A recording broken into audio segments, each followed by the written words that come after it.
নবীজি বলেন ইরবাউ আলা আনফুসিকুম ফাইন্নাকুম লাইসা তাদউনা আসাম্মা ওয়ালা গায়িবা ইন্নাকুম তাদউনা সামিআন করিবা। তোমরা নিজেদের প্রতি সদয় হও। তোমরা আল্লাহকে এত বেশি জোরে জোরে যে ডাকতে হবে এমন না, আল্লাহরে আস্তে আস্তেও যদি ডাকো তাও সমস্যা নাই। আল্লাহরে যেই রবকে তোমরা ডাকো সেই রব বধির না, সেই রব অনুপস্থিত না। ইন্নাকুম তাদউনা সামিআন করিবা, এমন রবকে তোমরা দোয়ায় ডাকো যেই রব সামিআ সর্বশ্রোতা, সব শুনেন, করিবা অতি নিকটে থেকেই সবকিছু শুনেন। সাহাবায়ে কেরাম নবীজির প্রশ্ন করছে, আকারিবুন রব্বুনা ফানুনাজিহি আম বাঈদুন ফানুনাদি। ইয়া রাসূলুল্লাহ, আমাদের রব কি নিকটে যে রবকে আমরা চুপে চুপে ডাকবো, নাকি রব দূরে রবকে জোরে ডাকবো? আবার বুঝুন, সাহাবায়ে কেরাম প্রশ্ন করলেন, ইয়া রাসূলুল্লাহ, আল্লাহ কি আমাদের অতি নিকটে যে আল্লাহকে আস্তে আস্তে ডাকবো, নাকি রব অনেক দূরে যে রবকে জোরে জোরে ডাকবো? সাহাবায়ে কেরামের প্রশ্নের জবাবে আল্লাহ পাক রব্বুল আলামিন সূরা বাকারার 186 নম্বর আয়াত নাযিল করে দেয়। আবার বুঝুন, সাহাবায়ে কেরাম বললেন, হুজুর রব কি কাছে আস্তে ডাকবো নাকি দূরে জোরে ডাকবো? আল্লাহ আয়াত দিয়ে জানায় দিলেন, ওয়া ইযা সালাকা ইবাদি আন্নী ফাইন্নী করিব।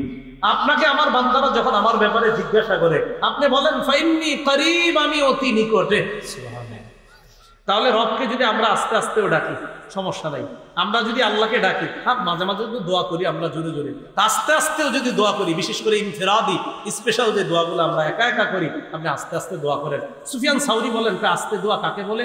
পাশের ব্যক্তি যেন দেখলে মনে হয় উনি ফিস ফিস করে কি বলে, বলি না আমরা ফিস ফিস করে। তো সুফিয়ান সাউরি রহমাতুল্লাহ আলাইহি বলেন, পাশের ব্যক্তি যেন মনে করে উনি ফিস ফিস করে কি যেন বলছে, রবকে তিনি কি যেন বলছে ফিস ফিস করে। এটা হলো আস্তে আস্তে আল্লাহকে বলা।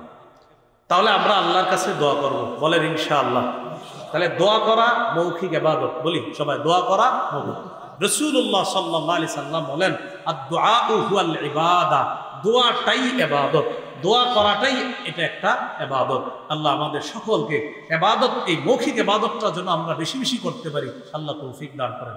তাহলে লা ইলাহা ইল্লাল্লাহ গেল, তিলাওয়াতুল কোরআন গেল, দোয়া গেল। এবার আরেকটা বলেন, জিকির করা। কি করা? জিকির, এটাও মৌখিক ইবাদত। জিকির করা কি ইবাদত? মৌখিক ইবাদত। সূরা আরাফের 205 নম্বর আয়াতে আল্লাহ বলেন, ওয়াযকুর রাব্বাকা ফি নাফসিকা তাদাররুআন ওয়া খীফাতান ওয়া দুনাল জাহরি মিনাল কওলি বিল গুদুবি ওয়াল আসাল ওয়া লা তাকুন মিনাল গাফিলিন। ওয়াযকুর রাব্বাক, তুমি তোমার রবকে স্মরণ করো, ফি নাফসিক মনে মনে, তাদাররুআ বিনীতভাবে, ওয়া খীফা ভয়ভীতি নিয়ে, ওয়া দুনাল জাহরি মিনাল কওল অনুচ্চ সুরে, বিল গুদুবি ওয়াল আসাল সকাল সন্ধ্যায় তুমি তোমার রবকে ডাকো মনে মনে, জিকির করো মনে মনে, তাদাররুআ বিনীতভাবে, খীফা ভয় ভীতি নিয়ে, দুনাল জাহরি মিনাল কওল অনুচ্চ সুরে। মাঝে মাঝে আমরা ইনফিরাদি যে জিকিরগুলা করি, মসজিদ থেকে সব মুসল্লি বের হয়ে গেছে, কোনায় বৈশা বৈশা আস্তে আস্তে একটু জিকির করেন। এই জিকিরের জিকির মজা শুধু নিজেই বুঝবেন, কাউরে বুঝাইতে পারবেন, এরকম মজা।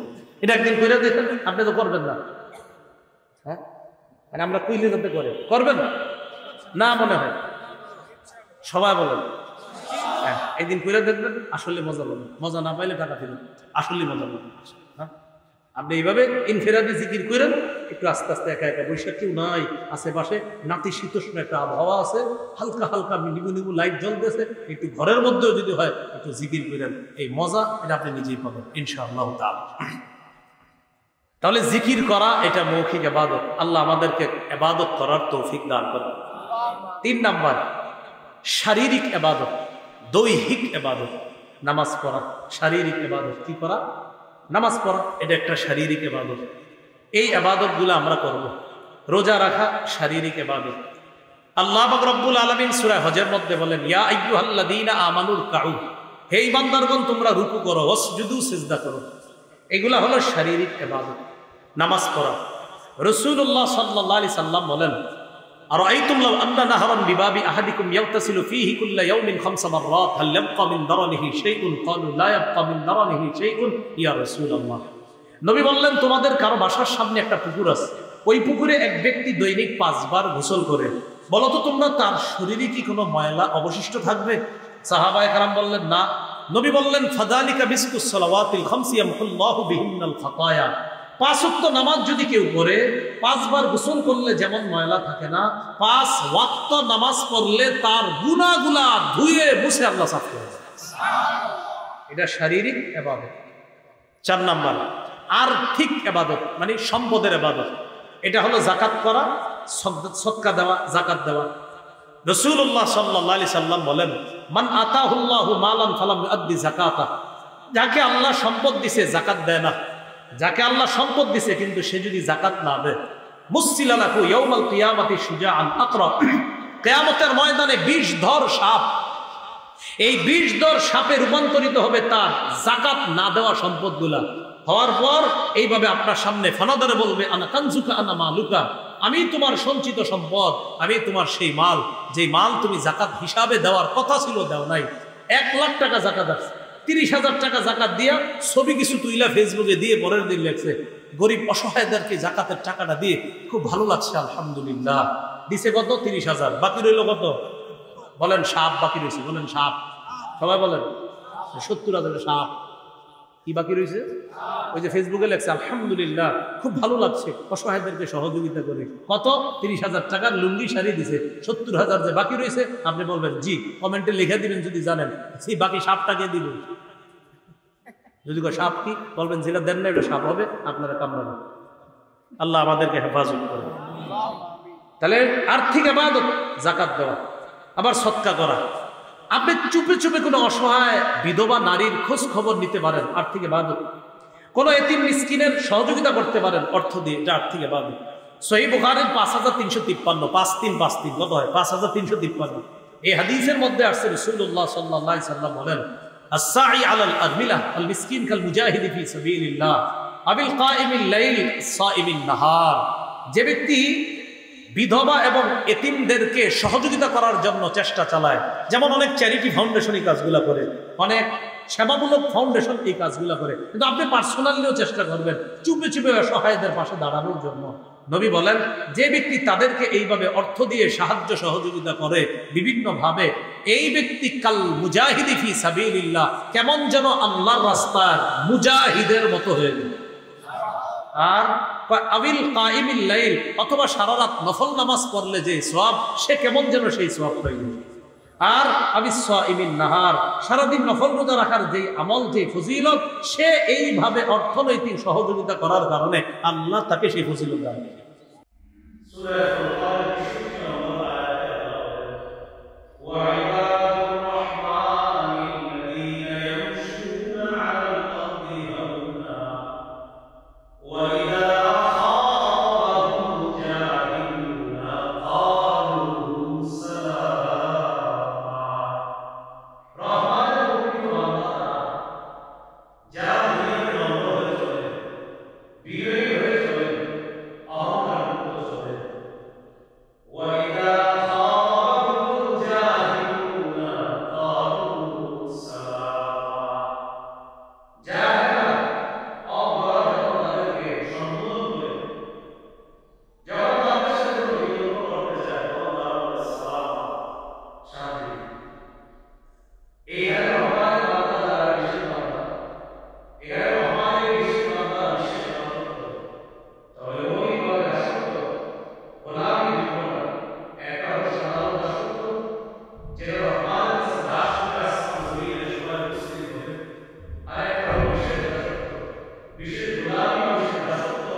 তোমার বিবির মুখে যা রাখো তুমি, যেই লোকমাটা উঠিয়ে দাও, এটাও যদি ইখলাসের সাথে হয় সওয়াব হবে।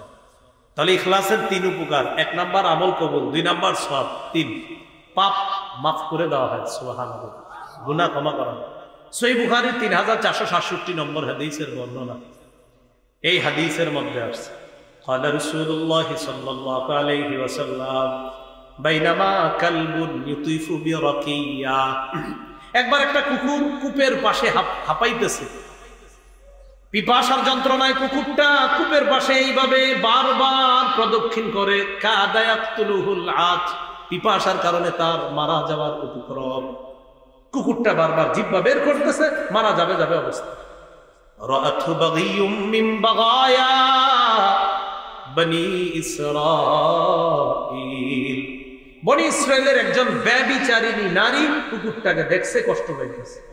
ফানাজাআত মুকাআহা, ওই নারী তার মৌজা খুলছে, খোলার পর মৌজা দিয়ে পানি উঠায়া সাকাতহু, কুকুরকে পানি পান করাইছে। আল্লাহ রাসূল বলেন ফাগফিরা লাহা বিহি, এই আমলের কারণে তাকে মাফ করে দেওয়া হয়। সুবহানাল্লাহ, ইখলাস ওয়ালা আমলের কারণে ক্ষমা করে দেওয়া হয়। এ হলো ইখলাসের 3 উপকার আমরা জানলাম। বলেন তো আমরা কয় মাধ্যমে ইবাদত করি? 1 নাম্বার কলব দিয়ে। কলবের একটা ইবাদত লা ইলাহা ইল্লাল্লাহ অন্তরে ধারণ করা। কলবের আরেকটা ইবাদত ইখলাস। কলবের আরেকটা ইবাদত বিশুদ্ধ নিয়ত। পড়ি একটু সবাই, কি নিয়ত? বিশুদ্ধ নিয়ত। সহিহ বুখারীর 1 নম্বর হাদিস, ওমর ইবনুল খাত্তাব রাদিয়াল্লাহু তাআলা আনহুর বর্ণনা, তার থেকে আলকামা ইবনে ওয়াক্কাস আল-লাইসি বর্ণনা করেছেন। আলকামা ইবনে ওয়াক্কাস আল-লাইসি ওমর ইবনুল খাত্তাব থেকে, ওমর ইবনুল খাত্তাব মিম্বরে দাঁড়িয়ে হাদিসটা বলেছেন যে রাসূলুল্লাহ সাল্লাল্লাহু আলাইহি সাল্লামকে আমি বলতে শুনেছি, ইন্নামাল আমালু বিন্নিয়াত, নবীজি বলেছেন আমলের প্রতিদান দেওয়া হয় বিন্নিয়াত, বিশুদ্ধ নিয়তের কারণে। নিয়ত যদি বিশুদ্ধ হয় তাহলে আমলের প্রতিদান পাওয়া যায়। তাহলে বিশুদ্ধ নিয়ত এটা অন্তরের আমল।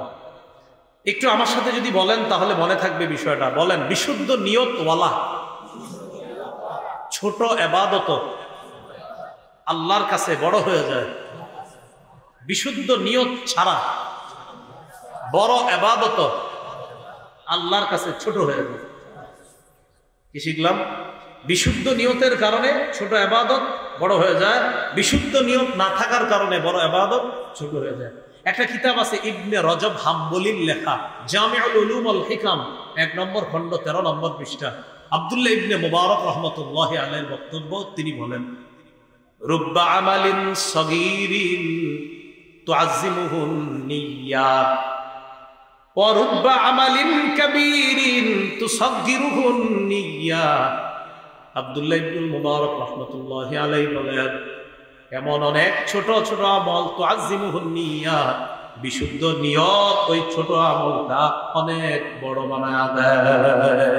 বিশুদ্ধ নিয়ত ছোট আমলটাকে বড় বানায়। ওয়া রুব্বা আমালিন কাবীর তুসাগগিরুহুন নিয়্যাত, অনেক বড় বড় আমল নিয়ত অশুদ্ধ হওয়ার কারণে ছোট হয়ে যায়। নাউজুবিল্লাহ। 1 টাকা ইখলাস ওয়ালা, 1 কোটি ইখলাস ছাড়া ওই 1 টাকা ইখলাস ওয়ালা আল্লাহর কাছে বেশি দামি। 1 কোটি ইখলাস ছাড়া এটা দামি না। আল্লাহ আমাদেরকে কথাগুলা বুঝার তৌফিক দান করেন। তাহলে বিশুদ্ধ নিয়ত এটা অন্তরের ইবাদত। অন্তরের আরেকটা ইবাদত ফিকির করা। বলেন, সুন্দর চিন্তা ভাবনা করা। কি বলেন তো? সুন্দর বসে দিয়েছেন, চুপচাপ ভাবলেন, এই আসমান খুঁটি ছাড়া কে বানাইলো? এই জমিন এত বড় বিছানা কে বানাইলো? তো চিন্তা করবেন। সূরা আলী ইমরানের 191 নম্বর আয়াতে জ্ঞানীদের পরিচয় আল্লাহ তুলে ধরেছেন এইভাবে, আল্লাযীনা ইয়াযকুরুনাল্লাহা কিয়ামান ওয়া কুউদান ওয়া আলা জুনুবিহিম। আল্লাহ বলেন, জ্ঞানী তারা যারা দাঁড়িয়ে আল্লাহকে স্মরণ করে, বসে বসে স্মরণ করে, ওয়া আলা জুনুবিহিম, যারা শুয়ে শুয়ে আল্লাহর জিকির করে, ওয়া ইয়াতাফাক্কারুনা ফি খালকিস সামাওয়াতি ওয়াল আরদ, যারা আসমান জমিনের সৃষ্টি নিয়ে চিন্তা করে, করার পর বলে, রব্বানা মা খালাকতা হাযা বাতিলান সুবহানাক ফাকিনা আযাবান নার। আসমান জমিনের সৃষ্টি নিয়ে চিন্তা করে বলে, ও আমাদের রব, আমরা আপনার পুত পবিত্রতা বর্ণনা করছি। এই আসমান আর জমিন আপনি অনর্থক সৃষ্টি করেন নাই, আমরা আপনার পুত পবিত্রতা বর্ণনা করছি। আমাদেরকে জাহান্নামের আগুন থেকে, আগুনের আযাব থেকে আমাদেরকে আপনি রক্ষা করুন। তাহলে ফিকির করা অন্তরের ইবাদত। বৈশা রয়েছেন একা একা, ভালো ফিকির চিন্তা ভাবনা করা, এটা আত্মিক ইবাদত। আত্মিক আরেকটা ইবাদত তাওয়াক্কুল করা, ভরসা করা আল্লাহর উপর। আল্লাহ রব্বুল আলামিন বলেন, ওয়া মান ইয়াতাওয়াক্কাল ইয়াতাওয়াক্কাল আলাল্লাহি ফাহুয়া হাসবুহ, যে ব্যক্তি আল্লাহর উপর ভরসা করে আল্লাহ তার জন্য যথেষ্ট হয়ে যায়। এর মানে আপনারা আগামীকাল সকালে সব চাকরি ছেড়ে দিয়ে ঘরে বসে থাকবেন, এটার নাম তাওয়াক্কুল না।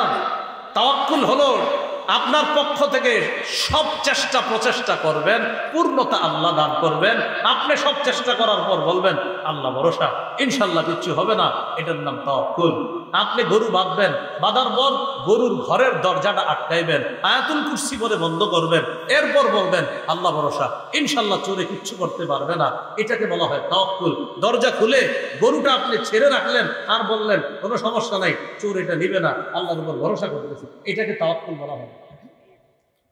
তাহলে প্রস্তুতি নেওয়া, চেষ্টা করা, প্রচেষ্টা করা, এরপর বলা আল্লাহর উপর ভরসা করতেছি, ইনশাআল্লাহ কিচ্ছু হবে না, আল্লাহ ভরসা, এটাকে বলা হয় তাওয়াক্কুল। তো তাওয়াক্কুল এটাও আত্মিক ইবাদত। তাহলে আবার আগের জায়গায় আসে, মাধ্যম হিসাবে ইবাদত কয় প্রকার? এক নাম্বার আত্মিক ইবাদত, দুই নাম্বার মৌখিক ইবাদত। দুই নাম্বার মৌখিক ইবাদত, যে ইবাদত আমরা মুখ দিয়ে করি। এই যে আমি এখন মুখ দিয়ে কথা বলতেছি, এটা মৌখিক ইবাদত।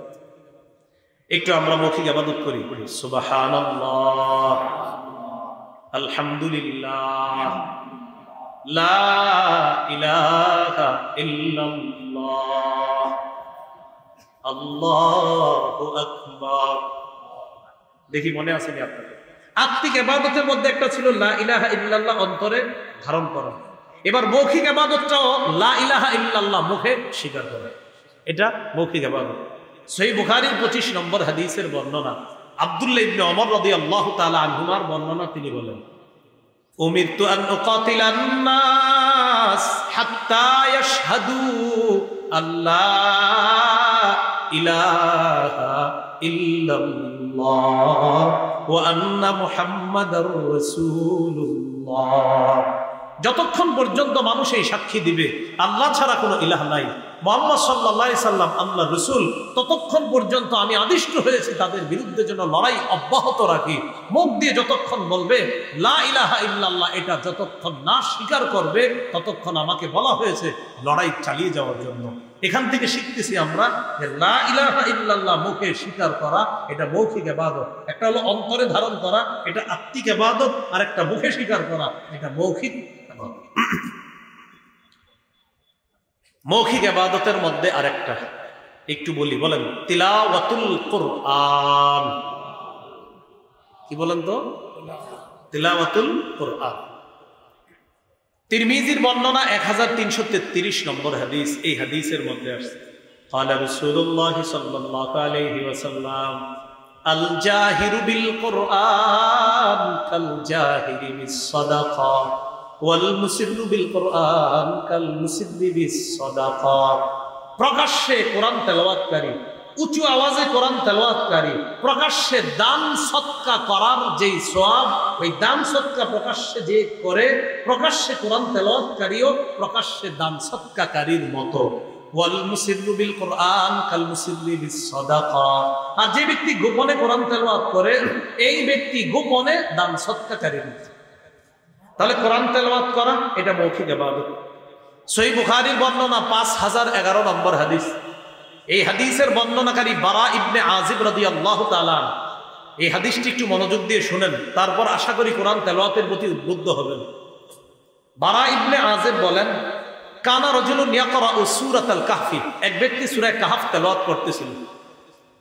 ফাতাগাশাতহু সাহাবা, হঠাৎ তাকে আকাশের একখণ্ড মেঘের মতো কিছু একটা তাকে ছায়া দিল। এটা বুখারীর বর্ণনা। মুসলিমের বর্ণনা আছে উসাইদ ইবনে হুযাইর রাদিয়াল্লাহু তাআলা কোরআন তেলাওয়াত করতেছিলেন, আকাশের একখণ্ড মেঘ আসছে, ওই মেঘের মতো দেখা যায়, আর মেঘের মধ্যে ছোট ছোট বাতির মতো দেখা যায়। উনি তেলাওয়াত করতেছে, এটা নিচের দিকে আসছে। তো উনি বলেন ওয়া ইলা জানিবিহি হিসানুন মারবুতুন বিশাতানাইন, যিনি সূরা কাহফ তেলাওয়াত করতেছিলেন তার পাশে তার একটা ঘোড়া দুইটা রশি দিয়ে বাঁধা। ওলামা হযরত ছাড়া অন্য যারা আছেন হাদিসটা কি বুঝতেছেন? ওলামায়ে কেরাম তো সহজে বুঝে ফেলে, অন্যরা বুঝতেছেন তো? এক ব্যক্তি সূরা কাহফ তেলাওয়াত করতেছে, তার পাশে দুটি রশি দিয়ে একটা ঘোড়া বাঁধা, ওই ঘোড়াটার উপরে আকাশের মেঘ এসে কেমন যেন ছায়া দিতেছে, এমনটা মনে হচ্ছে।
নবীজি বলেন ইরবাউ আলা আনফুসিকুম ফাইন্নাকুম লাইসা তাদউনা আসাম্মা ওয়ালা গায়িবা ইন্নাকুম তাদউনা সামিআন করিবা। তোমরা নিজেদের প্রতি সদয় হও। তোমরা আল্লাহকে এত বেশি জোরে জোরে যে ডাকতে হবে এমন না, আল্লাহরে আস্তে আস্তেও যদি ডাকো তাও সমস্যা নাই। আল্লাহরে যেই রবকে তোমরা ডাকো সেই রব বধির না, সেই রব অনুপস্থিত না। ইন্নাকুম তাদউনা সামিআন করিবা, এমন রবকে তোমরা দোয়ায় ডাকো যেই রব সামিআ সর্বশ্রোতা, সব শুনেন, করিবা অতি নিকটে থেকেই সবকিছু শুনেন।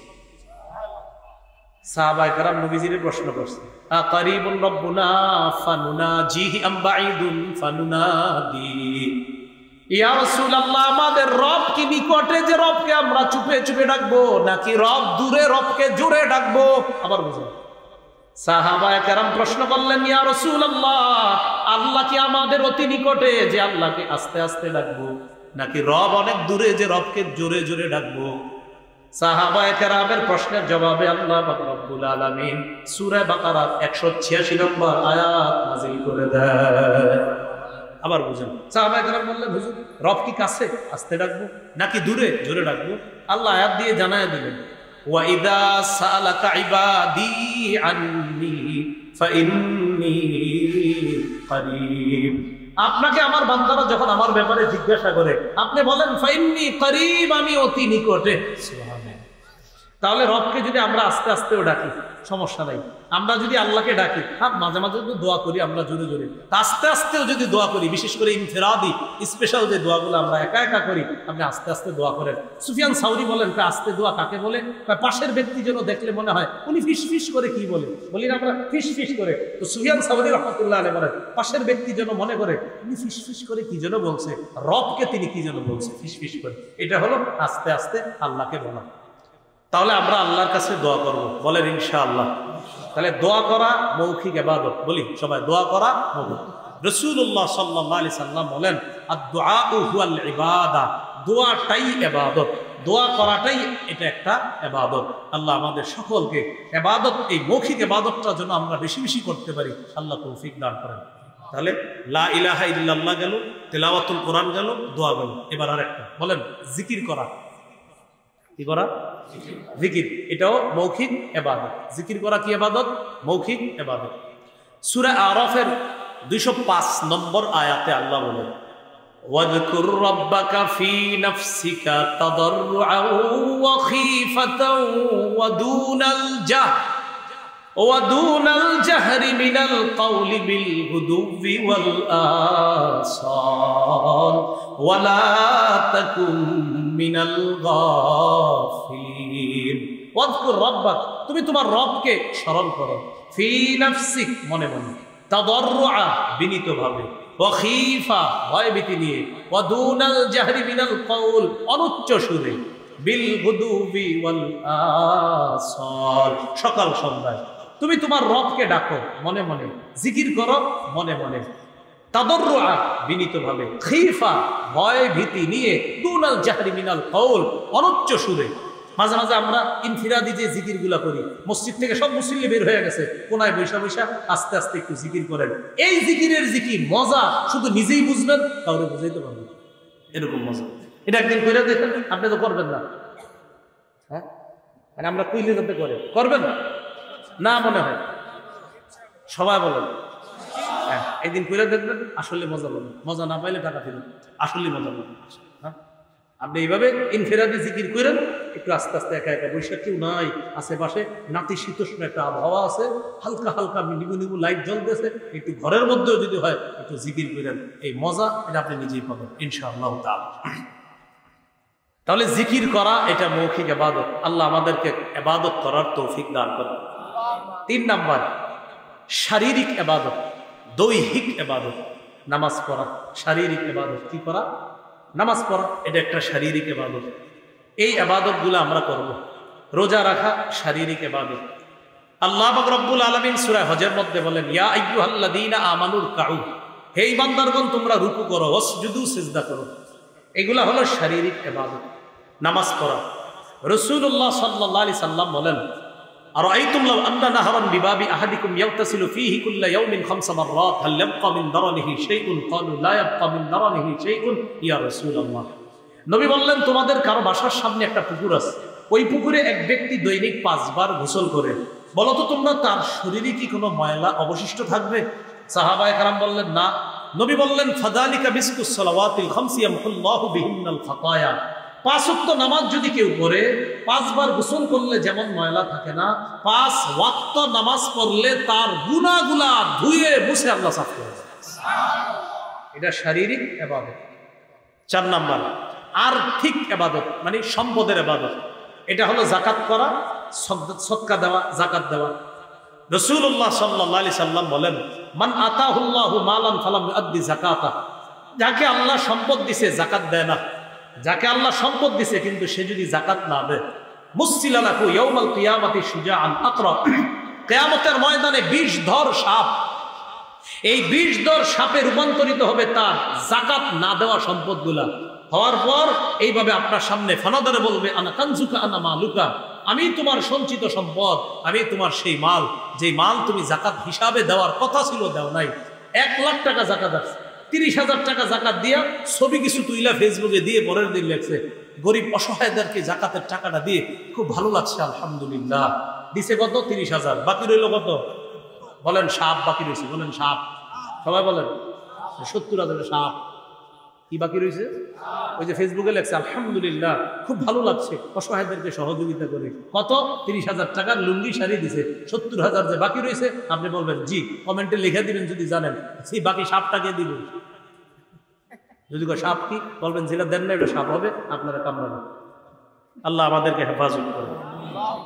তাহলে আর্থিক ইবাদত যাকাত দেওয়া, আবার সদকা করা। আপনি চুপে চুপে কোনো অসহায় বিধবা নারীর খোঁজ খবর নিতে পারেন, আর্থিক ইবাদত। কোনো এতিম মিসকিনের সহযোগিতা করতে পারেন অর্থ দিয়ে, এটা আর্থিক ইবাদত। সহিহ বুখারীর 5353, 5353 কত হয়? 5353। এই হাদিসের মধ্যে আসছে রাসূলুল্লাহ সাল্লাল্লাহু আলাইহি সাল্লাম বলেন, আস-সাঈ আলাল আরমিলা আল মিসকিন কাল মুজাহিদি ফি সাবিলিল্লাহ আবিল কাইমিল লাইল সাইমিন নাহার। যে ব্যক্তি বিধবা এবং এতিমদেরকে সহযোগিতা করার জন্য চেষ্টা চালায়, যেমন অনেক চ্যারিটি ফাউন্ডেশন এই কাজগুলা করে, অনেক সেবামূলক ফাউন্ডেশন এই কাজগুলা করে, কিন্তু আপনি পার্সোনালিও চেষ্টা করবেন চুপে চুপে অসহায়দের পাশে দাঁড়ানোর জন্য। নবী বলেন, যে ব্যক্তি তাদেরকে এইভাবে অর্থ দিয়ে সাহায্য সহযোগিতা করে বিভিন্নভাবে, এই ব্যক্তি কাল মুজাহিদি ফি সাবিলিল্লাহ, কেমন যেন আল্লাহর রাস্তার মুজাহিদের মতো হয়ে গেল। আর আবিল কাইমিল লাইল, অথবা সারা রাত নফল নামাজ পড়লে যে সওয়াব, সে কেমন যেন সেই সওয়াব হয়ে গেল। আর আবিস সাইমিন নাহার, সারাদিন নফল রোজা রাখার যে আমল, যে ফজিলত, সে এইভাবে অর্থনৈতিক সহযোগিতা করার কারণে আল্লাহ তাকে সেই ফজিলত দান করেন। আর্থিক এবং শারীরিক ইবাদত, এটা হলো হজ।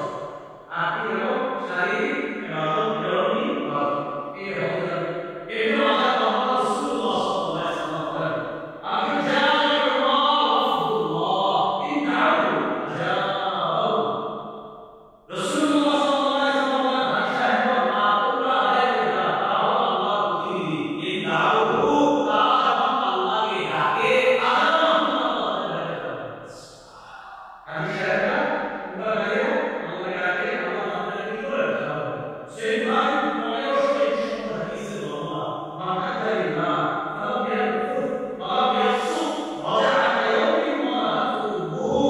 রাসূলুল্লাহ সাল্লাল্লাহু আলাইহি ওয়াসাল্লাম বলেন, যে আল্লাহর হজ করলো, সে যদি কোনো অশ্লীল কার্যকলাপ না করে, অশ্লীল কথা না বলে, অশ্লীল কাজ না করে, সে হজ করে এমন ভাবে ফিরে আসবে যেমন তার মাথায় আজকে জন্ম হয়েছে।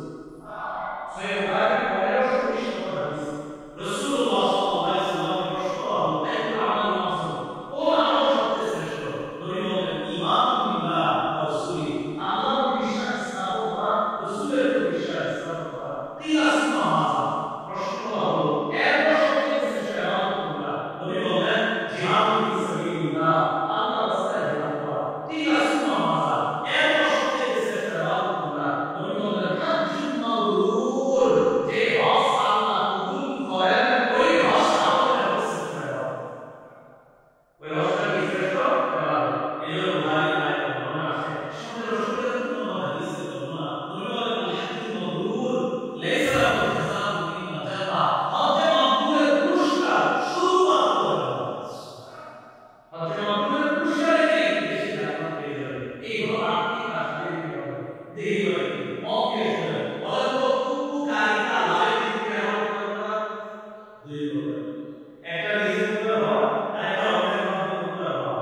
আচ্ছা বলেন তো, মৌলিকভাবে দাসত্বের বিবেচনায় আমল করা দুই প্রকার, একটা সাধারণ দাসত্ব আর একটা বিশেষ দাসত্ব।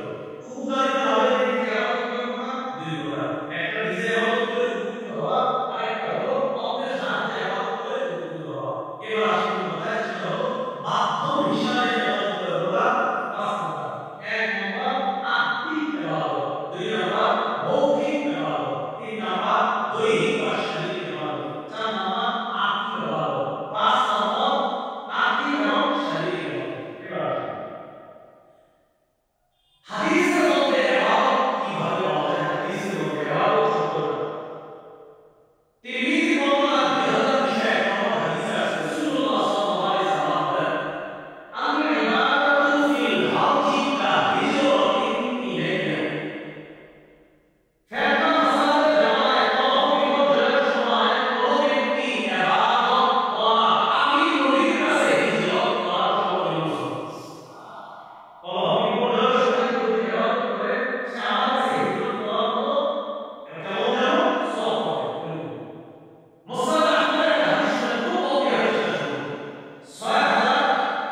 মুসনাদে আহমদের হাদিসটা আবার শুনি। রাসূলুল্লাহ সাল্লাল্লাহু আলাইহি সাল্লাম বলেন, ইন্নাল আবদ হাসানাতিন মিনাল ইবাদাহ, বান্দা যখন কোনো একটা সুন্দর ইবাদতের পদ্ধতি গ্রহণ করে, ওই যে বললাম কেউ নিয়ত করছে ডেইলি কোরআন তেলাওয়াত করবে, তো অসুস্থ হয়ে গেছে একদিন আর তেলাওয়াত করতে পারতেছে না, আল্লাহ ফেরেশতাদেরকে বলেন, ও ফেরেশতারা উক্তুব বিমিসলি আমালিহি ইদা কানা তলিকা, সে সুস্থ থাকলে ইবাদত করত, আজকে আমার বান্দা অসুস্থতার কারণে ইবাদতটা করতে পারতেছে না, বাকি আমি আল্লাহ তো সওয়াবে কম দিতে পারি না, আমার বান্দা ইবাদত করত কিন্তু অসুস্থতার কারণে করতে পারতেছে না, তোমরা সওয়াব লেখা বন্ধ করবে না, সওয়াব লিখতে থাকো, সওয়াব কি করতে থাকো, লিখতে থাকো। এই জন্য আমরা ইবাদত করব, সময়গুলা নষ্ট করব না। সহিহ বুখারীর বর্ণনা 6412 নম্বর হাদিস, নবী বলেন, নি'মাতানে মাকবুলুন ফীহিমা কাসীরুম মিনান নাস, আস-সিহহাতু ওয়াল ফারাগ, দুটি নেয়ামতের ব্যাপারে মানুষ বড়ই উদাসীন, একটা হলো সুস্থতা, আরেকটা অবসর সময়। এই দুইটা নেয়ামত মানুষ হেলায় ফেলায় কাটিয়ে দেয়। উচিত হলো ইবাদতের মাধ্যমে যেন আমরা এই দুইটা গুরুত্বপূর্ণ নেয়ামতকে আমরা কাজে লাগাতে পারি। আল্লাহ তৌফিক দান করেন। প্রিয় মুসলমান ভাইয়েরা, রাসূলুল্লাহ সাল্লাল্লাহু আলাইহি ওয়াসাল্লাম এক হাদিসের মধ্যে বলেন, সহিহুল জামের মধ্যে আসছে হাদিসটা, ফাদলুল ইলমি আহাব্বু ইলাইয়া মিন ফাদলিল ইবাদা, আবেদরা ইবাদত করলে যেই ফজিলত, আলেমরা ইলম অন্বেষণ করা আমি নবীর কাছে আরো বেশি ফজিলত, আমি নবীর কাছে আরো বেশি ফজিলত। এই হলো মোটামুটি ভাবে ইবাদতের বিষয়ে আমরা কিছু বিষয় জানতে পারলাম। এখন দেখেন, প্রথম দুইটা কথা আবার স্মরণ করায় দিই। আল্লাহ বানাইছে আমাদেরকে ইবাদতের জন্য, কতদিন? মৃত্যু পর্যন্ত। এখান থেকে আমরা আলোচনা শুরু করেছিলাম, জীবন আর মৃত্যুর মাঝখানের সময়টা আমাদের হায়াত, এই হায়াতটাকে মূল্যায়ন করা, ইবাদতের মাধ্যমে সাজানোর চেষ্টা করা। রাসূলুল্লাহ সাল্লাল্লাহু আলাইহি সাল্লাম বলেন, ইগতানিম খামসান ক্বাবলা খামসিন, পাঁচটি জিনিসের পূর্বে পাঁচটি জিনিস মূল্যায়ন করো। বলেন কয় জিনিস মূল্যায়ন করা? পাঁচ। এক নাম্বার, শাবাবাকা ক্বাবলা হারামিক, তোমার বার্ধক্যে পৌঁছার আগে যৌবন কালটাকে তুমি মূল্যায়ন করো। দুই নাম্বার, অফারাগাকা ক্বাবলা শুগুলিক, ব্যস্ত হওয়ার পূর্বে অবসর সময়টাকে মূল্যায়ন করো। আপনি অফিসে যাচ্ছেন, আধা ঘন্টা দেরি আছে এখন অফিসে পৌঁছতে, ওই মুহূর্তে আপনি সময়টা নষ্ট না করে চিন্তায় আনবেন, আধা ঘন্টা পরে তো অফিসের কাজে লাগতে হবে, এই আধা ঘন্টা আমি জিকিরের মাধ্যমে আমার সময়টা আমি কাজে লাগাই। তো দুই নাম্বার, ফারাগাকা ক্বাবলা শুগুলিক।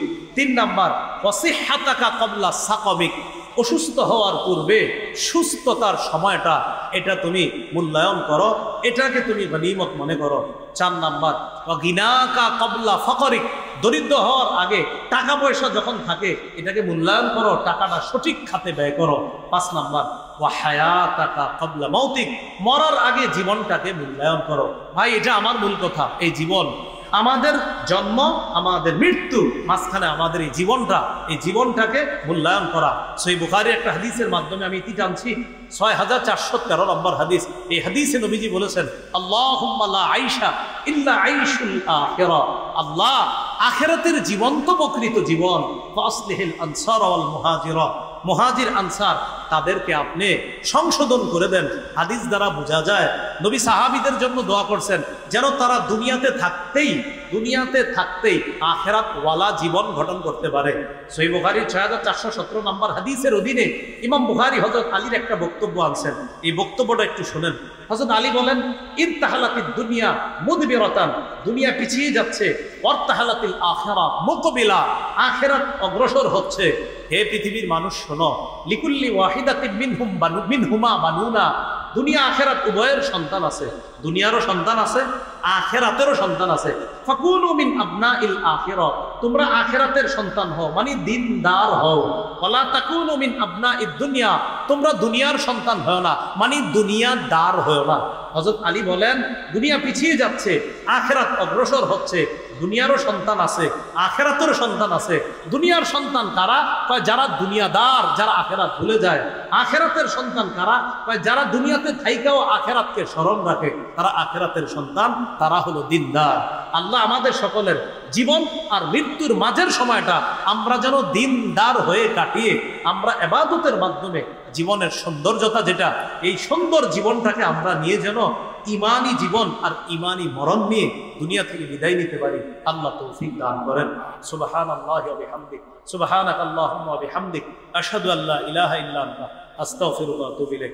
যাদের কিতাব লাগবে আপনাদের মিম্বরের আমানত, অনলাইন থেকে অনেকে সংগ্রহ করতে পারছেন না, ওরা আজকে এখানে গাড়িতেও নিয়ে এসেছে ওই আপনার রাহনুমা প্রকাশনী থেকে।